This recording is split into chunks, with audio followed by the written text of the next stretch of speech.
Welcome to the Wealthy Speaker Podcast, the show that offers you tips and strategies to help speakers build the business of their dreams. Now here's your host, 30-year industry veteran and business coach, Jane Atkinson.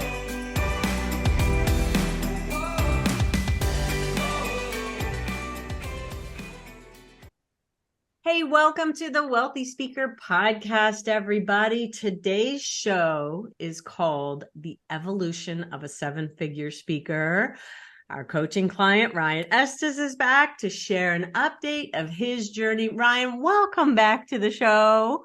Thank you, Jane. It's so good to be back and good to see you again. Oh, I'm just happy to catch up. You know, you're a moving target and have been for many, many years. So for those people who may not have heard about you, share with our listeners what your current business model looks like in the speaking world. Yeah, so I would say the business model is probably 80-20, keynotes 80%, which is 1 hour opening and closing a corporate conference, predominantly focused on sales growth and leadership excellence. So I know the old adage, pick a lane. I've straddled two my entire life. That's probably not going to change. And it's probably a 50-50 even split. And then the other 20%, I would say are special circumstances. I could end up doing a 2-day program. I could end up doing a 1 day plus a half day plus a VIP meet and greet, a full day plus an executive coaching or strategy facilitated session. So we get into these sort of one-off special requests that I quite enjoy. Yeah. Actually, challenges me. It stimulates my thinking in a new way. And then, of course, through COVID, I invested in and relaunched a brand and a business called Impact 11, which you know about and consumes a fair chunk of time too. And I'm happy to talk about any of it, all of it. But that's the mix today. And Lynn Mandanek, my right hand and chief of staff and business manager, still on the team, and we're still doing it together. So it's been a fun evolution. I love chief of staff as its title there. So just for our listeners who may not know you, Ryan's level is between, say, 30 and 40, and with these packages, who knows how many thousands of dollars. And you all can go back and catch up. We started with your story in the Wealthy Speaker 2.0, but then we did an update for Wealthy Speaker 3.0 book. So check that out if you want to get all the details. Looking back on 2023 for you, Ryan, give us the State of the Union. Yeah, I would say it was a tale of three experiences. So the beginning of the year started out very strong, which is normal for me, by the way. I do a lot of sales kickoff meetings. So, I'm almost sold out with my Q1 coming into this year. Last year, Q1 was very strong.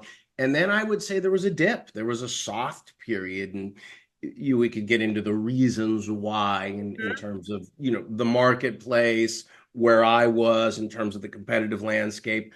And then again, Q4, things picked back up. So I'd say we have a lot of momentum coming into this year, but there was definitely a dip in terms of, I would say, demand and activity. But that's business is cyclical. That's just part of it. You move through those things. And I've learned that those softer periods are opportunities to create, rejuvenate, think about the future, reset, special projects. So to me, it's, there's never sound the alarm. I think that's really interesting because I actually felt the same in my own business, which primarily in my coaching business. I felt like the Q4 came on really strong again. And you know how sometimes, Ryan, we start to get it into our head, it's me. It's not you, it's me. And so I want people to recognize that this is just the industry. And I think looking at it as an opportunity is a really smart way to manage your mindset around that. So going into, you had some time, then tell me about the new book. What's it called? When's it coming? Give me all the skinny. Is it out now? Is it available So now? it's available January 16th. Okay, January 16th. So that's launch day. It's called Prepare for Impact. Okay. Obviously we have some on pre-order or whatever, but it's beautiful. For those of you watching on YouTube, you can see the copy. Read the subtitle for me. Yeah, so the subtitle is Driving Growth and Serving Others Through the Principles of Human-Centered Leadership. So I would say it's a sales and leadership narrative. I wrote the book with my brother Chad, who runs the business of the Dallas Cowboys, and it's I would say 1/3 story arc in this relationship between these two young boys out of nowhere, Ohio, go on this journey together, and the parallels and the intersections of that relationship, combined with some real practical sales insight. And then the second half of the book, sort of outlines our segue into management and leadership and building high-performing teams, influencing culture in a post-pandemic world. And so with the book comes a new model of human-centered leadership, multiple new keynotes, and a whole new body of work, really, that's going to be released this January with a new website and video package. So a lot of the last couple of years have been spent in the lab creating this. So when I talk about opportunity, any little break in the action I get, I'm back in the lab creating and refining and tweaking. But I'm real proud of this. As you know, it's been a journey, which we can talk about. But we talked about a book 10 years ago, Yeah. Ryan. And so this, ladies and gentlemen, is the evolution of a 7-figure speaker. You do the things that everybody tells you to do in your business. Oh, you should have a book. You should do this. And you know what? You do it on your own timeline. You do it when the content appears in front of you. And I guess it hadn't appeared yet, right? Yeah, I would say it was probably a combination of the content and the confidence and looking back on that whole journey and some start and stops with book projects, sometimes things are divinely guided. The timing was perfect. I mean, here we are with the dramatic reset in our relationship to work, my perspective on leadership that I think is right now and relevant for what we're navigating in terms of business and the economic and landscape. And the other thing, doing this for 10 plus years, it allowed me to build a following. And I mean, just one email out to my my list, and we have a book launch team of over 100 people that are going to promote it and support it and bring me onto podcasts. And had I done that when we first met and I was coming into this, I didn't have a list and nobody was paying attention to me. I didn't have clients. And so it's a different experience to do it now. And that's not a right or wrong answer. No. But in some ways, I feel fortunate that it worked out the way it did for me. But also, there's something in the fact that your brother was the one who pushed you over the edge.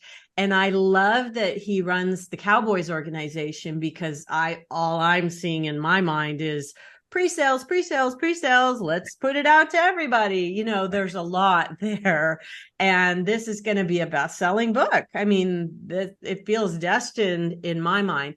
And I just want to say, I know that the boys who wrote Chicken Soup for the Soul were out on radio shows doing, selling books in that way at 6 o'clock in the morning.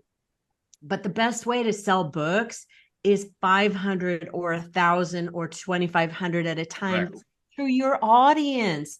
And you already have all of that built right in everything. I mean, I'm hoping every audience that sees you in 2024 gets a copy of this book, right? Yeah, I mean, we've already been obviously selling them as packages alongside keynotes, and we've done it. We've done it in the last 4 to 6 weeks. My recent events, we've done book signings, and it's been a lot of fun. And so that's a big part of it too. I mean, I have a schedule, I have a built-in audience, to your point, and that is the way that will sell this. And it supports my practice, which I love and I'm passionate about. And that was the whole idea. So it's worked. Beautiful. And I'm so excited because you sound like you got very much reconnected with your content through the book writing process. Like you said, you're in the lab. you're brewing up new ideas. And that is also a part of the evolution of a seven-figure speaker. If you were to stay the same, like how different would you say your presentations are today from even 3 years ago, Ryan? I mean, it's funny. The call I had before this was with a client who hired me 3 years ago. And he said, can you come back? I said, of course. Like, I have a whole new book, 9 new principles. I have a new model. Like, where do you want to start? I could come back 3 times. And so, you know, and that to me, I relish in that. I relish in the customization and the continual learning. If I'm anything, I'm a student and then a teacher. And so you know, to me, the deeper I can get into the work and the more I can learn and the more relevant in real time the content can be, the better it affects my audience and the more interested, you know, I'm interested in the work. So you know, that's not to say I wouldn't tell a story that I told 5 years ago, like the Starbucks story I might, or if someone asks me to do that, but I'm constantly pushing and evolving my body of work and content, and it keeps it interesting for me. And that's really important. I don't know if people recognize how important that is. The evolution in your marketing has also not sat still. You have kind of continuously evolved. Talk about what's coming up for you this year. New website, new video. Talk about that process. Yeah, so that's exactly right. I mean, so in the last 12 months, it's the single largest investment I would say in both platform content and marketing that we've ever made in the business by a long stretch. And so we're gonna release a very new and pretty robust platform website, you know, in Q1, and I'm excited about it. We spent a year working on this. We hired proper professionals. We've spent a lot of time. It's robust. It's deep in terms of the experience, the content, the video. I mean, it is a step change. And it's you know, it's something I'm proud of. I consider my website my home, and I want to be proud of the way that represents me in the world. And you know, the one I have now was fine for a time, but we've outgrown it, and it was time for me to grow up in the world. So this represents a significant investment, and I think a step change. And we're investing and learning along the way. So you know, in terms of marketing, there's just a lot that's changed and a lot you can consider doing differently now, from chat bots and generative AI and obviously social. And so we're exploring all those things. There's so many things that you can be doing. And I was trying to remember, we did an event together back in Minneapolis, I don't know how many years ago, and you showed your very first website. There was something about that first website that was kind of funny. What was it? No, you have a very good memory. So no, I don't. Well, maybe it was so bad you remembered it. Maybe. Yeah. I did that website. I mean, for people starting out, just you have to be creative and you have to hustle. So I did that website on trade. I found this, I connected with this interactive little marketing agency, and I offered them sales consulting and some advice and strategy sessions. Yeah. And in return, they built me a website. So so I got that first website essentially for free. Yeah. You know, I was obviously donating my time and my expertise. Or was a trade agreement, but it was a way for me to get this thing up and running and get launched pretty quickly without a significant cost when I was starting. So. That was good. That was really good. There was something I can't remember. Yeah. Like a stadium or something. I can't remember what. Yeah, it was my head was floating in a stadium, and I always say it was I wasn't in stadiums to be sure at that time. I was doing a lot of free breakout sessions. Maybe but it was a vision. That's where I was going. So the floating head in the stadium website. Good. That was it. Love it. I love it. And I just, that is evolution of a 7-figure speaker. This is where you have to start somewhere. Your first video probably wasn't stellar either, but here we are. How many years has it been, Ryan, for you in this business full time? 14. I mean, I started in January of 2009. And so if you remember, You and I hired you before I left my job. I wasn't Yes. speaking professionally yet. In Yes. fact, the original ask was, hey, I'm thinking about doing this, but I have a pretty good corporate career and I do Yeah. well. I want you to tell me if you think Just I have what the- it takes. Yeah. it's the simple. And you're like, that's not exactly what I do, but we can start working together. And so that was the beginning and then finally I said, okay, I'm going to go for it. Yeah, I think you made a really good point that it kind of connected to it's like start where you start. Whatever you have, whatever resources you have, whatever video you have, like you just begin and it builds incrementally. And if Yeah. you keep doing the work, eventually opportunities present themselves. And that's there are ways to accelerate that path now, I think, that are different in the world we live in today. But yeah, I mean, I started and never looked back. And I talk about you a lot because I think one of the really good strategic moves that you made was kind of building your business or your framework on the SHRM path.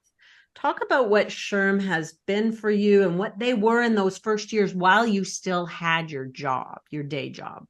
yeah, so the day job, I worked for an advertising agency, and we did a lot of internal communications work and had a partnership with SHRM. So HR, human resources, was a point of entry for us. And in that job, I started speaking at SHRM conferences because it was where we prospected or marketed our services.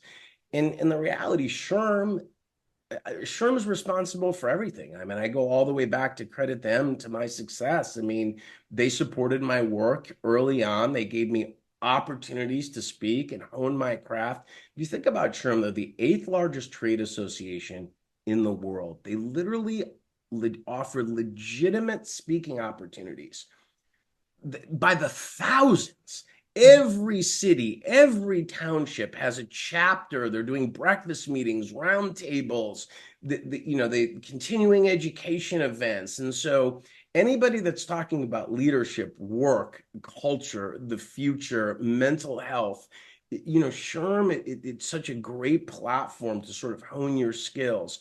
And I went from doing free breakouts in these little regional township, I call it the pancake breakfast store. We'll speak for pancakes, which I did, to eventually I keynoted 40 state SHRM conferences. And those state conferences pay a real fee. And in fact, I just got a note from a state SHRM conference and said, hey, we'd love to have you back. We heard about your new book. And so here, all these years later, they're still supporting my work. So a state conference, can they afford you now? Yes. They can. So where are they And finding the money? sponsorship. Okay. So yeah, I mean, you think about all of the technology companies and software companies and platform companies that would be marketing to that audience would come in and offset some of the fee with that type of, so that's happening. Oh, good. And I just really think I see that as the path to the Fortune 100 companies because that's who's in the SHRM audience. And so I've always talked about how even when you were at the smaller states, when you were at $7,500 for a speech, you were still making that work on the circuit. But I love the news that today a state SHRM conference could potentially scrape together $30,000 or $40,000. That is amazing to me. Yeah. So an abundance of opportunities, yes, paid keynote speeches at all levels, whether you're 2,000, 10,000, 5,000, truly. And my new content, make no mistake, my new leadership keynote, one of the first things we do is submit it and we get it approved and we get it accredited. So human-centered leadership, my new talk, is approved for 1 hour of continuing education strategic credit by the Human Resources Certification Institute now. And so immediately that elevates the credibility associated with that accreditation. Why wouldn't I do that? That's really good. That's really smart. And are there other organizations that you get continuing education credits when you introduce a new speech as well? Okay, we've got 2 or 3 here on our list that we want to do, or just that's the main that for for me, that's the main one. And obviously my other sort of core area of focus, which is sales growth, there isn't an accrediting body that's, if there was, I would. But so if that's something, depending on your expertise, your niche, your lane, you should be considering. I think that might have been the gold that is in them there hills of this call right there. For those people who want to get in front of that particular audience, that is a best practice. That's a great first step. So one of the reasons why I think your clients have adored you and are calling you back in 3 years, and like you said, it doesn't have to be 3 years. You could go back every year. Is there a client that has had you back every year for a number of years? Yeah, I mean, I do this all the time. I mean, I have a client right now.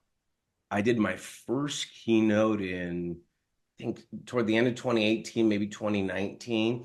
And they've worked with me all through COVID virtually, all this year coming back live. I'm going to be back toward the end of January, and it just continues. And one of the things they say is one of the highest compliment I could get is, Ryan, we feel like you're one of us. Yeah, you were. And I'm in their world. Yeah. And that's my approach. I'm not a life story speaker. I'm an expert, and I customize, and I do interviews with their customers and their managers, and I know their culture. And so I can bring a perspective to them that I think is unique and germane, and it resonates. And, so there are those opportunities. And I mean, I have another Fortune 500 company. We just did a call. And they had me 2 years in a row, and they were debating, oh, should we have them a third or not? And I went into the call, and I already prepared my deck and what I was going to talk. I said, this is completely different. We haven't approached the subject before. Here's what I'm going to do. And that was it. They signed me. They both sent the contract after that call. And it's just, I love that. I think, the more I'm integrated into someone's business and we build those relationships, it's a lot of fun. Okay, so that's a beautiful segue into kind of you mentioned you do a ton of research. Talk a little bit about your process. Are there outside resources that you use? Talk about how do you find out so much about the company that they say, we thought you were one of us. We thought you worked here. Yeah, so it's our discovery process and research. And so there are levels, right? And so I think it's commonplace to say, hey, I customize. We all hear that, right? And so I'm willing to go here. I'll say, well, everyone says they customize. I don't think too many people do it the way I do it. And so how would you do it? And I'll give you an example. We just did this. So my last keynote was for the Marine Retailers Association of America. So it's boat dealers, right? They sell. I know you're a boater. I am too. Yes, I'll see if we can work in a discount for us, right? Oh, we love our boats. Yes, please. Yeah. And so one of the things I said to them was, look, let's look at some of your dealers that are doing things that are unique, and let me come into their dealership and interview them and tour and spend time. And so I brought my video camera in and my photographer in, and we captured all of this content that's germane to the industry. Then I went, so that was inside the dealership best practices. Then I went out on the lake and I interviewed boat owners about their dealer relationship. And so I have literally this library of custom content. So I'm in this process, preparing for my keynote. This is part of my discovery process. And, as we're discussing this with the client, I'm explaining how I approach this. Of course, they say, well, oh my gosh, this is so rich. Can you do a breakout too? And so they added a breakout to the keynote because they wanted more. So we ended up doing a keynote, a breakout, and a VIP open Q&A based on the way we customize. And that keynote wasn't relevant to anybody else. It wasn't about anybody else. It was about, if you're a boat dealer today, what's going to create exponential growth over the next 5 years? The mindset of your customer, the mindset of your employees, attracting and retaining talent, building community around your product, inventory management. I got into their world. And that is valuable and differentiated. Mm. And I love doing it. I love doing it. Yeah, that's where when you think about what is the special sauce that Ryan Estis brings to the Big Mac, would you say that it's the preparation that is, or is it now in the delivery? I don't know. I'm asking the question. I would say it's a combination of the preparation, which enhances the delivery look. Mm-hmm. I'm decent on stage. I'm pretty good. I got to this level. I'm sustaining it. My business is great. I'm not going to make it like there are other people that are great on stage too. I'm a product on the shelf, and that hour is going to be great. So are so many other people. But how I prepare, and this is the other thing, the other little trade secret. For the customer that wants it, the keynote presentation can be the beginning of the learning journey, not the end. So it's the continuing education. It's the aftercare.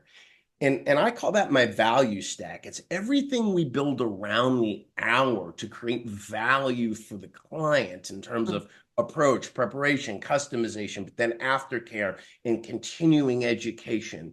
And so part of the reason I publish a newsletter every other week is because my clients can subscribe.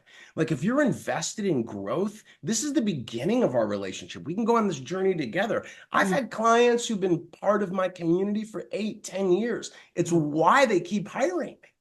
And so, someone 4 years later said, oh, you wrote that thing about, and we're having that challenge now. Can you come in and talk about that? And it's somebody from SHRM who's been following my newsletter for 10 years. And it's that regenerative business and relationship. And so, that's why publishing a book now, we have a pretty robust community of followers because we've committed to that schedule where I publish every other week. And, you do that and you're great at it too. And it's why, it's important.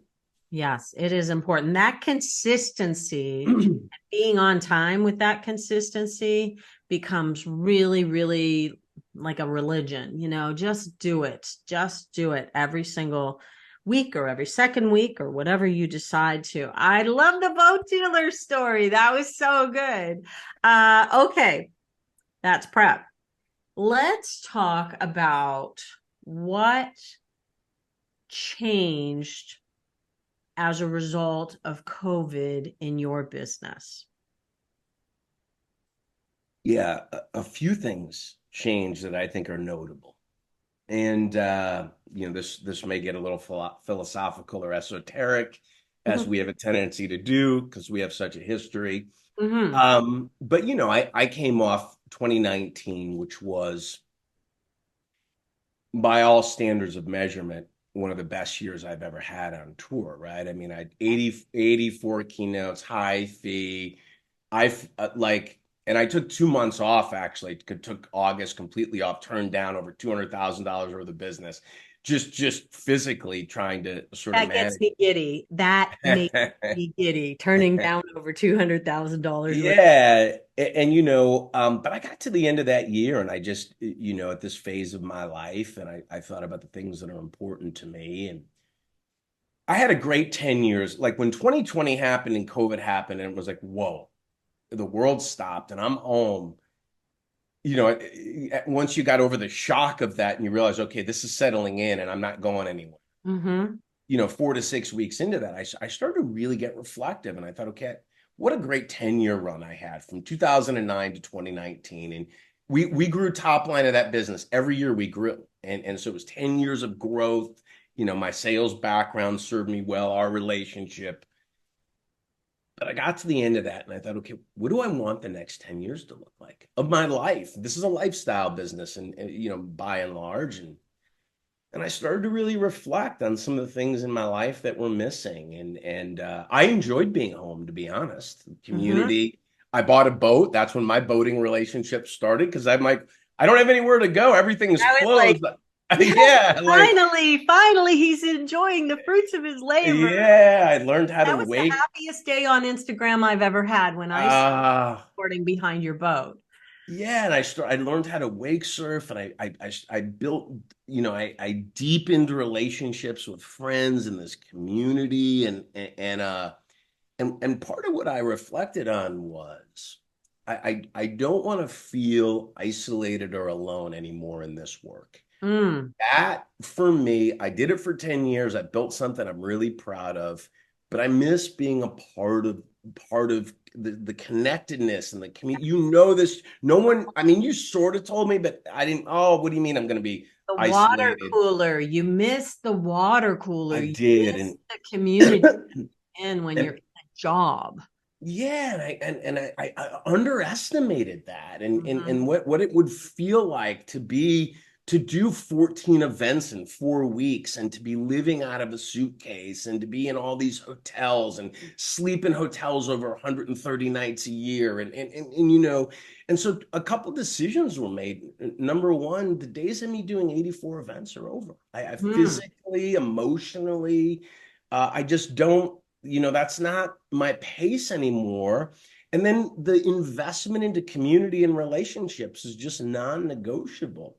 So, I mean, I can get into the specifics of some of these things if you want to hear about my new boundaries or rules of engagement or some of these things. But, I had to set up parameters for what I felt was sustainability for the next 10 years. Okay, so it's not 84 anymore. What's the new pace? Yeah, I'd say 55 to 60, which is what I did this year. Feels about right. Now, I'm balancing that with other things. I mentioned, we have this community business and we're investing in that, and I'm building something else that's bigger than me, that's beyond me. I'm on a team again. And so that gets a percentage of my time, and then so does my life. So Mm. does my friends, and so does my health and my Some of the mental. boundaries that a speaker might be interested to hear, like whether they go into your contract or not. But what are some of the things, like at the beginning of the year, Ryan, do you go onto your calendar and start marking days off that you want to be with family or Yeah, so I'd say that's one thing. Get ahead of it, right? So get ahead of it? to the degree that you can, look, things are spontaneous, the world we live in now. And of Mhm. course, my brother's gonna text me, "Hey, let's go to a U2 concert tomorrow." And I'm like, "Hey, give you like I need 6 months now, and we'll do some." But here's an example. I own a boat. I live in Minnesota. I know in August I want to be on the boat. So block a couple weeks in August or whatever and be like, More than no. one. Yeah, or the month. But even more, here's a couple others. Here's just we'll have some fun with this. So Yay. home by happy hour on Friday. If Mm. your keynote is Friday at 4 o'clock, I'm not your guy. Because I need to be home to have a day or two. Like sometimes I leave on Sunday. I felt like this fall I had a lot of Monday morning keynotes, and so I was leaving on Sunday, and I Mhm. can't get home Friday at 10 and leave at Sunday at 9 and feel like I have a life.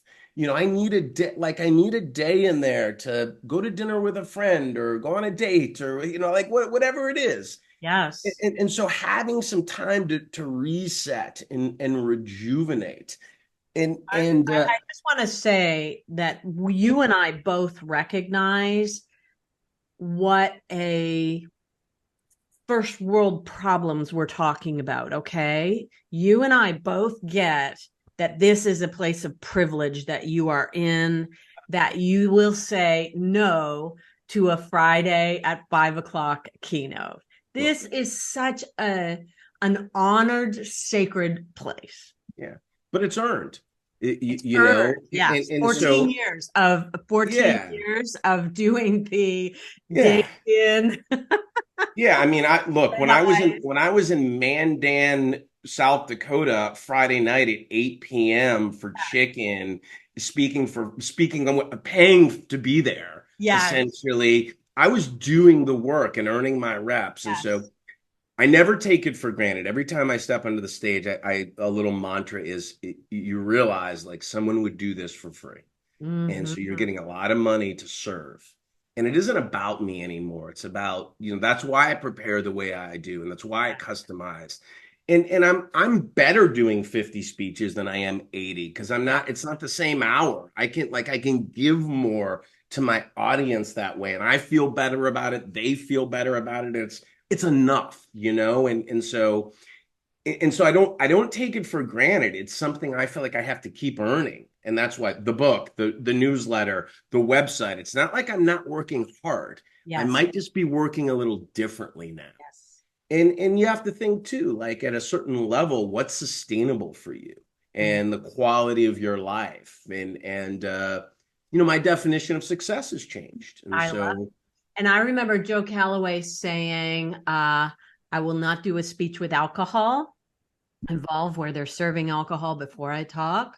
And I will never do a presentation on a weekend. So he marked off, I think, Friday, Saturday, Sunday, really from an early place. And I don't know if that said no Monday, no Mondays, because you'd have to travel on Sunday. But this is where you can get to when you have paid your dues. And I'm really glad that you said that, Ryan. I mean, you have paid your dues. I mean, in the beginning, I mean, no one went at this for the 5 years harder than me. Exactly. I wanted this more than anything, and I sacrificed a lot in the beginning, and it was all worth it. I look back, and that was my becoming phase, and it was Yes. beautiful, and I learned so much, and I met so many people, and I went to all these crazy places like Bucharest, Romania. I did crazy things. And it was awesome on the way up. And, I'm just in a different phase of my career and my life now, and that's And okay.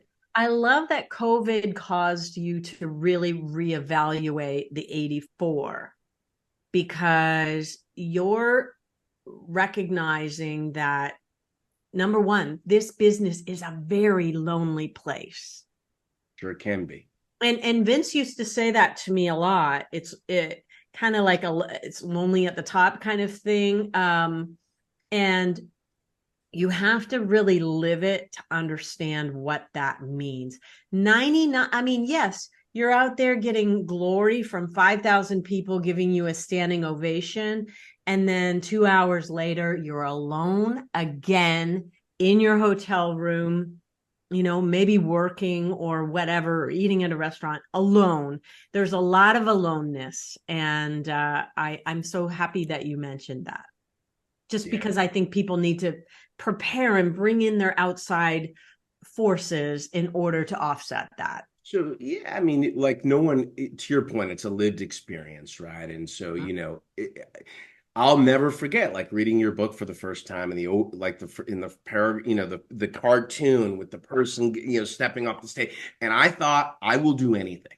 If that's real and and it could happen to me, you don't understand what I'm willing to sacrifice or do to move into that space. Mm. And I went at this. I mean, it was whatever it takes. And I think when you have a dream or a vision and you're pursuing it, which I think most good speakers do. This is on their heart. They're it's an act of service, and you're called to it in a way. I certainly was. But it's an interesting paradox when your dream starts to be realized, and then there's this other part of it that's painful, Mm. and that's a hard thing to reconcile emotionally and spiritually. It's like I wanted this so bad, and now I feel a way that I didn't expect. And so sorting that out and coming to terms with that and saying, okay, this is part of it. I didn't expect it. Now, how am I going to deal with that in a way that serves me and ultimately that serves my audience? And coming into that next phase of sort of understanding, it's been a real gift for me. And I had to work at that. I support, coaching, counseling, help, immersive experiences. I work on myself because Yes. I'm the product. Yes. So, final question then around that, your mindset evolution throughout these past 14 years, where I like I'll share with you what I see. I see someone who has paid the dues and has come out the other end feeling incredibly confident. And there's a saying that we use over in the school that it's like a calm confidence. It's not a Mm. frantic hustle confidence. It's a calm confidence. tell me about your experience of the mindset journey and where you feel like you sit today. Well, I think that's a beautiful frame. The calm to, let's say, the quiet confidence, or the frantic to the calm confidence. Yeah. The language I use to describe that is that it's the expert's evolution from having something to prove to something to give. My worth is settled. Okay. I don't need another standing ovation or another 8 things booked or another. I'm Ryan, and I'm good with that. And this now isn't about me. It's an act of service. It's about what I can contribute to somebody else who's invested their time in my expertise. And that's it. And so if I focus, because in the beginning, it was all about proving my worth, and I'm as good as this person, and do I deserve this much, and how do I get to this level? Yes. And there's an energy that comes with that. Yes. And then when you move over to sort of this other place of just, it's totally an act of service. What can I give away in the time here that I have left? And then you start to reach this place where you can have momentum through harmony. That's my goal, momentum through harmony. I want to be at harmony in myself, with my audience, with the people I love. Yes, I want to grow. Yes, I'm invested in being the best that I can be, but I don't want to suffer while I'm doing it. Yes.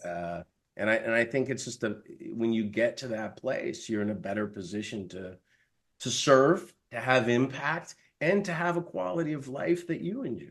And those things don't have to be separate anymore. I don't think there's a better place to wrap.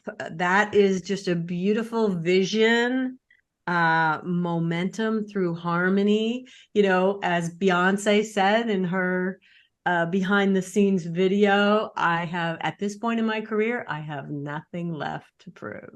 I didn't see that, but oh yeah, you got to see the movie, because a speaker's mind will be blown just from the sets and from the work of the production that goes into it. So go see the movie. I think you'll really appreciate what she says about where she's come, and you're not in too far off of a place. Ryan, if people want to connect with you, how is the best way for them to connect?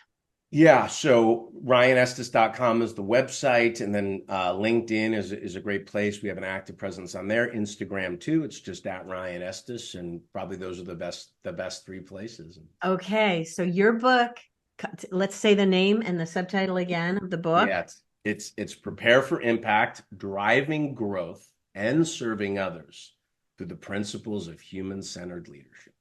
Awesome. And it's January 16th. January 16th. Get it in actually, it'll be out by the time we run this. I think we're in the first quarter. So it will wherever books are sold. Yeah. Wherever your books are sold.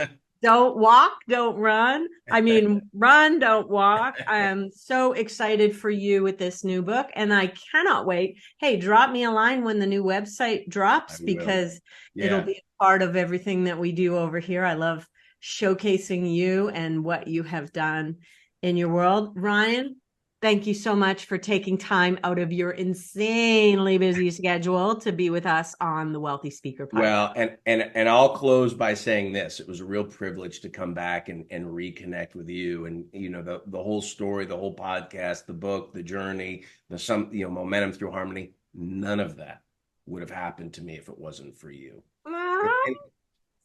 Okay, I'll get choked up too. Maybe and it's true. And it's true. I had this idea that was on my heart, and I think we need people that believe in us even before we believe in ourselves. And I just never would have offered that letter of resignation. I never would have walked out of that job had I not met you. And it was serendipitous and divinely guided. But I just to this day, I give you a lot of credit, because all of that was made possible. The beginning of that, I needed you, and it was a powerful moment in time in my life. So thank you for that. Okay, we're just gonna hold down and cry. Thank you so much, Ryan. Those words, I'm gonna maybe blow them up and frame them all or something. I appreciate that. And for those of you who are listening in, thank you for being here with us. Reach out, let us know that you're appreciating what we do. We just did our 300th episode, and make sure that you hit the subscribe button, leave us a comment. And with that, we will say, see you soon, Wealthy Speakers. Bye for now.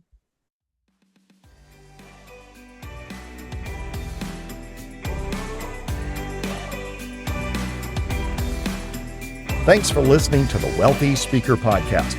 If you need help building the speaking business of your dreams, head over to wealthyspeakerschool.com and take advantage of our 20-minute next step call. Thanks for listening to the Wealthy Speaker Podcast.